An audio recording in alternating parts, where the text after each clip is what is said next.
नमस्कार, आप देख रहे हैं secret crime information service foundation news. हम आपको दिखाएंगे देश और दुनिया की तमाम बड़ी खबरें।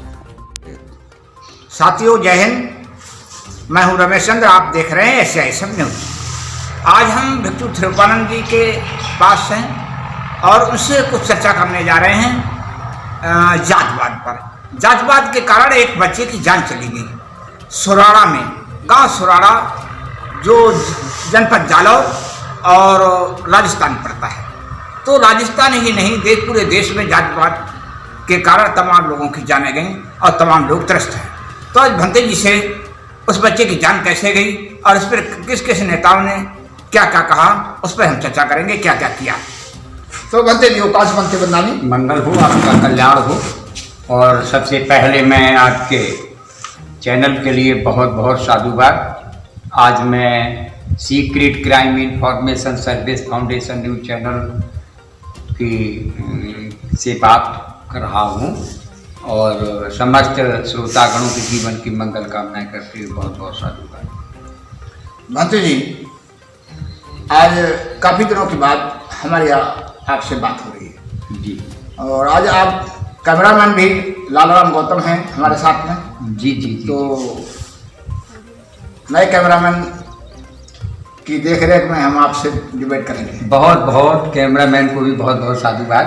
तो सुराड़ा में जो जालौर में पड़ता है जनपद, और जनपद जालौर के राजस्थान में जो घटना घटी है इंद्र कुमार मेघवाल की, उस बच्चे की जान चली गई, क्या कारण रहा? सबसे पहले तो मैं, जो मेरा नन्हा मुन्ना बच्चा है, बड़ा दुखद किस्सा है और इसके लिए मैं उसके जीवन की मंगल कामनाएं करते हुए इंद्र कुमार मेघवाल के लिए उनके परिनिर्माण पर मैं बहुत बहुत धन्यवाद। विषय उठता है कि इंद्र कुमार मेघवाल जो राजस्थान में जिला जालौर में ग्राम सुराड़ा का रहने वाला बच्चा है। इस बच्चे की बड़ी गंभीर घटना है। इस बच्चे की इतनी गंभीर घटना है जिसको हम भरपाई नहीं कर सकते।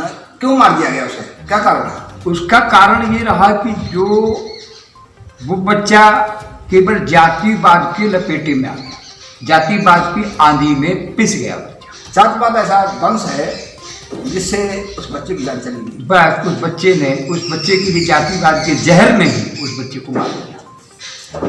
सर, आप इसके बारे में पूछना चाह रहे हैं, इस काफ़ी दिन हो गए इस घटना के लिए और आपने कई लोगों से इस पर चर्चा की है। जी जी जी। एक बार ये अनुमान लगाया आप द्वारा या किसी द्वारा अनुमान ने लोगों ने अनुमान क्या लगाया होगा कि इस समय मेघवाल की हत्या के विषय पर कुछ नेता दलित मसीहा जो कहे जाते हैं, उन्होंने तो कुछ कहा ही नहीं इस पर। देखिए, सबसे पहली बात तो ये है, चाहे वो मायावती ने तो कुछ भी नहीं कहा। मैं बता रहा हूँ बात के लिए। देखिए, बाबा साहब के समकालीन दो नेता थे, एक बाबा साहब थे और एक बाबू जगजीवन राम थे। जी। जगजीवन राम के साथ में क्योंकि उनके पास पैसा था और बाबा साहब के पास में क्रांति करने का हौसला था। जी। तो बाबा साहब ने 85 समाज की लड़ाई लड़ी, इसलिए बाबा साहब को आज याद किया जाता है और जगजीवन राम को कोई भी पूछने को तैयार नहीं होता है। इसी तरह से आगे आने वाली पीढ़ी है जो गरीब समाज की, जो पीड़ित समाज की आवाज को उठाएगा, उनकी मदद करेगा, आदमी उसको अपना हमदर्द माना जाएगा, उसी को मसीहा मान लेगा। तो मायावती ने इस पर चर्चा क्यों रहेगी? इसका कारण मायावती तो दलितों का वोट लेती हैं। मैं बता रहा हूँ, पॉलिटिकल लोग, राजनीतिक लोग कभी भी समाज का भला नहीं कर सकते, उनका मुंह नहीं खुलेगा। क्यों?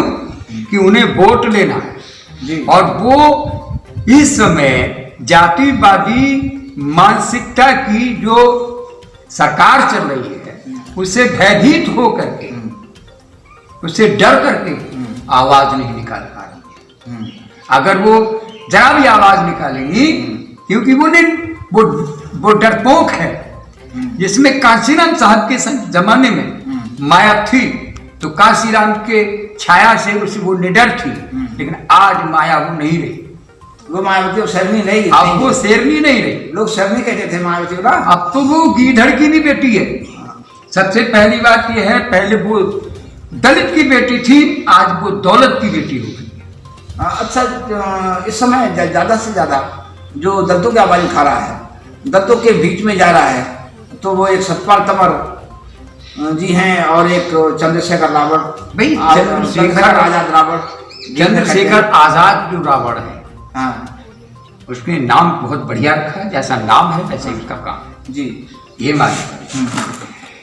चंद्रशेखर जब से मैदान में आया है, पूरे भारत के अंदर 27 राज्यों के अंदर जहां भी 85 समाज पर, ओबीसी पर, माइनॉरिटी के लोगों पर, चाहे वो ब्राह्मण पर ही क्यों ना आक्रमण हुआ हो, पीड़ित हुआ हो, लेकिन वो दुख दर्द मिटाने के लिए वहां भी जाता है।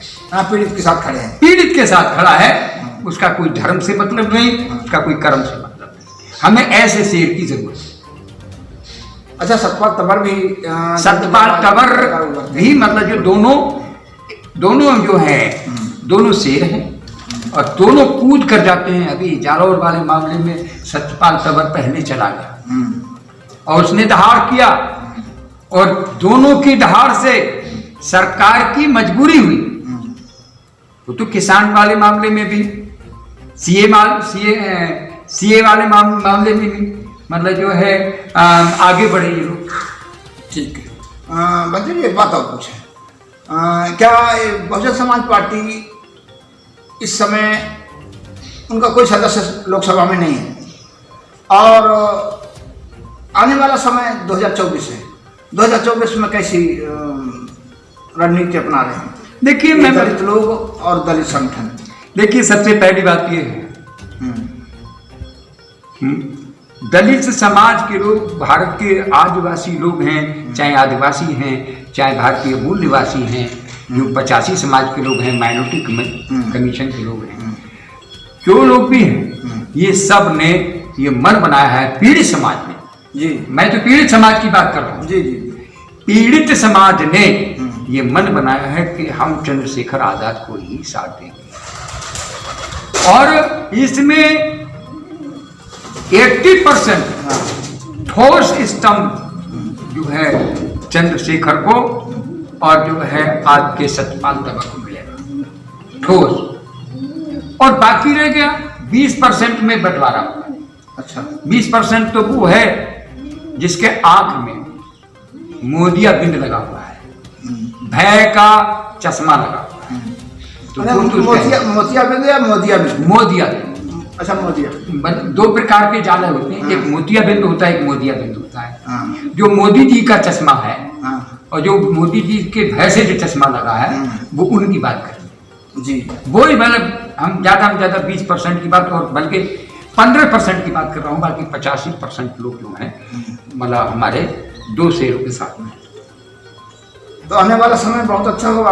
हाँ, अगर भीमसेना और जो है भीम आदमी अगर दोनों मेहनत कर ले, तो और मेहनत तो कर ही रहे हैं। आजाद समाज पार्टी का तो कोई सांसद है नहीं इस समय, वो तो अभी जन्म हुआ है, अभी जन्म हुआ है, बच्चा है, अभी तो दूध पी रहा है।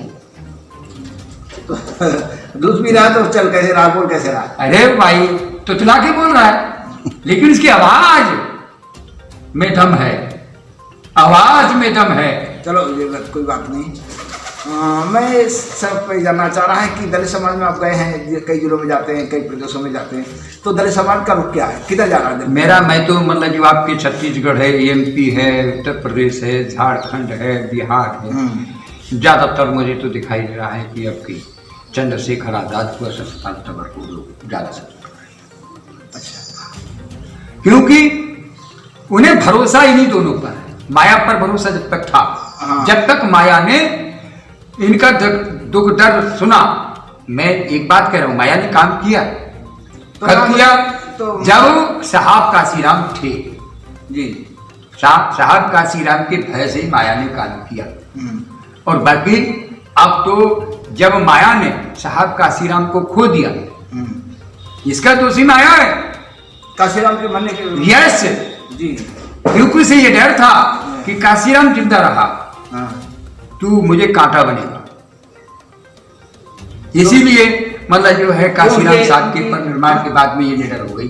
क्योंकि काशीराम साहब के जब तक काशीराम साहब रहे बसपा में एक भी ब्राह्मणवादी व्यक्ति नहीं था, सतीश मिश्र नहीं थे। बंते जी क्या काशीराम की हत्या का जो मौत का जिम्मेदार मायावती है? बिल्कुल पूरा है, दिखावा और है, हाथी के दांत और देखने के और होते हैं, खाने के और होते हैं।